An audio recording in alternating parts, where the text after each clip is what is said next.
A pesar de las críticas y demandas de Amnistía Internacional y otras organizaciones financiadas por los Estados Unidos y la Unión Europea, los proyectos de Bukele en contra de la violencia han tenido una eficacia indiscutible, llevando a El Salvador a ser el país más seguro del continente.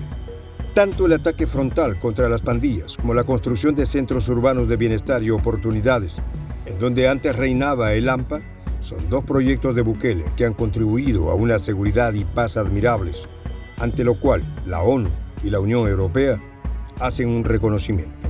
Los detalles a continuación.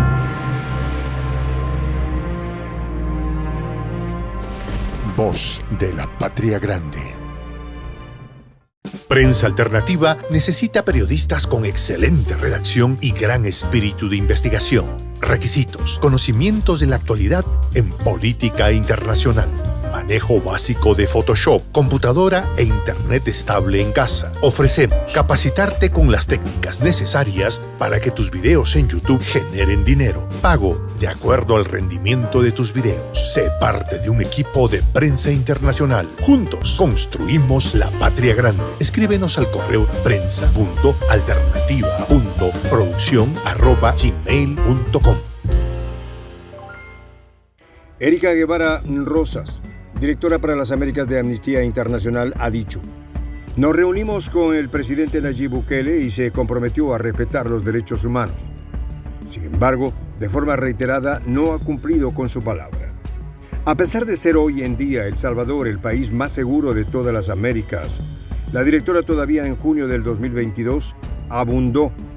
En lugar de dar una respuesta efectiva a la dramática violencia que generan las pandillas y los retos históricos de seguridad pública que enfrenta el país, están sometiendo al pueblo salvadoreño a una tragedia.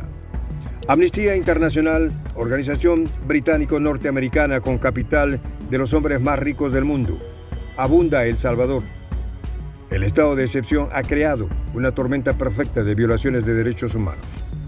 Amnistía Internacional, financiada desde la primera década del siglo XXI por The New York Times, publicación norteamericana muy crítica para con los gobiernos de izquierda, pero muy favorable para con las élites explotadoras. Élites con billones de dólares prefieren dar migajas a asociaciones civiles desestabilizadoras del progresismo. 6 meses después, estas acusaciones de las élites conservadoras en contra de Bukele han perdido poder, pues la ONU y la Unión Europea han reconocido que el presidente más cool de la patria grande ha conseguido logros impresionantes en materia de seguridad y paz. En junio del 2019, con respecto a la seguridad pública, Bukele se comprometió con Amnistía Internacional a implementar una estrategia integral que priorice un enfoque de prevención y rehabilitación. Justamente lo ha hecho mediante el proyecto que ahora lo reconoce la ONU y la Unión Europea: los centros urbanos de bienestar y oportunidades aplicados en zonas antes controladas por las maras. De hecho, la Unión Europea y la Agencia de Naciones Unidas para los Refugiados, ACNUR, han contribuido para la construcción de estos centros, lo que constituye toda una estrategia de control territorial que, al tiempo que disminuye la violencia, apoya la economía de los más vulnerables.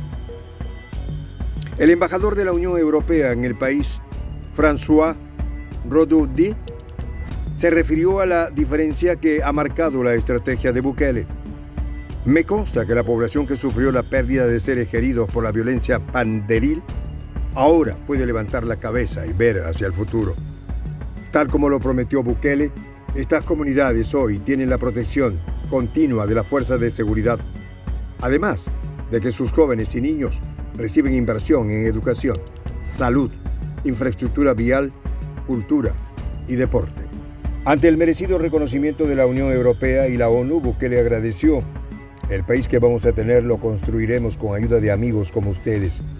A lo que reiteró Laura Almiral, de ACNUR: aprovecho la ocasión para reconocer el compromiso y el trabajo innovador del equipo de la reconstrucción del tejido social. Bukele retoma esta idea de la reconstrucción del tejido social de la orden religiosa de los jesuitas y crea una dirección de reconstrucción del tejido social en la que son educados los jóvenes en diferentes cursos, como inglés, dibujo, robótica, pintura y programación computacional. De hecho, Bukele, muy lejos de ser un violador consuetudinario de derechos humanos, como lo quieren pintar la derecha liberal de las asociaciones británicas y norteamericanas, encuentra en el santo Óscar Arnulfo Romero, mejor conocido como Monseñor Romero, a su guía e inspiración cotidiana. San Romero de América, arzobispo de San Salvador, es santificado no solo por mártir, pues fue asesinado, también por su célebre prédica en defensa justamente de los derechos humanos y su opción preferencial por los pobres, ambos principios pilares del gobierno de Bukele y que ahora admiran tanto la ONU como la Unión Europea. Las acciones de este maestro espiritual de Bukele, el Santo de América, eran admiradas por la Teología de la Liberación, guía católica y política del Frente Farabundo Martí para la Liberación Nacional, organización guerrillera a la que, ya como partido político, perteneció Bukele, pero del cual fue expulsado en el 2017.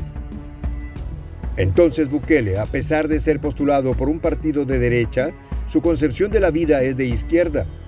Bajo esa bandera gobernó 6 años, primero como alcalde de la provincia de Nuevo Cuscatlán y luego de la capital de San Salvador, para después, ya con el apoyo de la derechista Gran Alianza por la Unidad Nacional, llegar a la presidencia en el 2019. Si aunque Bukele llega al poder con el apoyo de la derechista Gana, sus valores y personalidad política son muy particulares, pero van de acuerdo a la izquierda del Frente Farabundo Martí, la Teología de la Liberación y el Santo Monseñor Romero, defensores todos de los pobres y de los derechos humanos. De hecho, las convicciones de Bukele por la defensa de los derechos humanos e ir contra el abuso de los más pobres son el impulso que le ha permitido hacer a El Salvador hoy en día la patria menos violenta del continente. Contrario a las acusaciones de sus detractores, como la Comisión Interamericana de los Derechos Humanos, es su defensa de los derechos humanos lo que le ha llevado a la implementación de un estado de excepción y a la purga de un poder judicial otrora altamente corrupto. Incluso Pablo Abrao, exsecretario general de la Comisión Interamericana de Derechos Humanos, dijo: en el 2020, populismo penal, ilegalidades para enfrentar ilegalidades, barbaries para enfrentar barbaries. Resultado final, más ciclo de violencia para todos. Pero no olvidemos que tanto Amnistía Internacional como la Comisión Interamericana de Derechos Humanos son financiados por los Estados Unidos y su oligarquía de ultra ricos que quiere mantener sometida a la patria grande y gobiernos independientes como el de Nayib Armando Bukele. La Comisión Interamericana de Derechos Humanos depende de la mismísima Organización de Estados Americanos, OEA, organización que no solo apoyó hasta el descaro el fallido golpe de Estado en Bolivia del 2019, sino que sin duda está detrás del reciente golpe en la República del Perú. Bukele, en su defensa de los derechos humanos, ha revelado el por qué hace un par de años El Salvador era lo contrario de lo que ahora es. Ustedes, en la OEA, la Comisión Interamericana de Derechos Humanos, fueron los que patrocinaron la tregua que solo fortaleció a las pandillas y les permitió acumular recursos, dinero, armamento, entrenarse en los campos de tiro del ejército para matar salvadoreños. Llévense su peste de nuestro país. ¿Qué hizo la Comisión Interamericana de Derechos Humanos en los últimos 30 años cuando las pandillas estaban masacrando a nuestro pueblo? ¿Por qué nunca se pronunciaron a favor de nuestro pueblo honrado? Pero eso era antes de la presidencia de Nayib. Hoy, 2023, el embajador de la Unión Europea y la ONU acerca de los barrios marginales de El Salvador, admirados, comentan: la gente convive con el crimen, pero ¿qué liberación tienen ahora? Soy el J, Juan José del Castillo, director del canal Prensa Alternativa. Si quieres ser parte de la comunidad de la Patria Grande, suscríbete a nuestro canal. Si es que quieres que te lleguen las notificaciones cada vez que subimos un video, activa la campanita. Si quieres apoyar a nuestro canal económicamente, puedes hacerlo a través de PayPal. El enlace está en la descripción del video.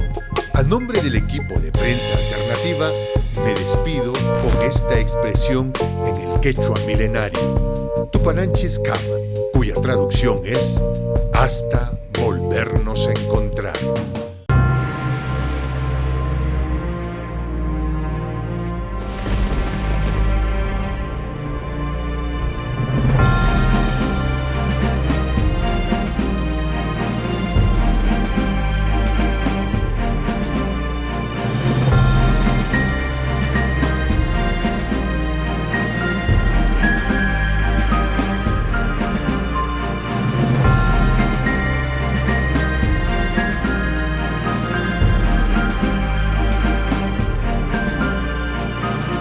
Voz de la Patria Grande.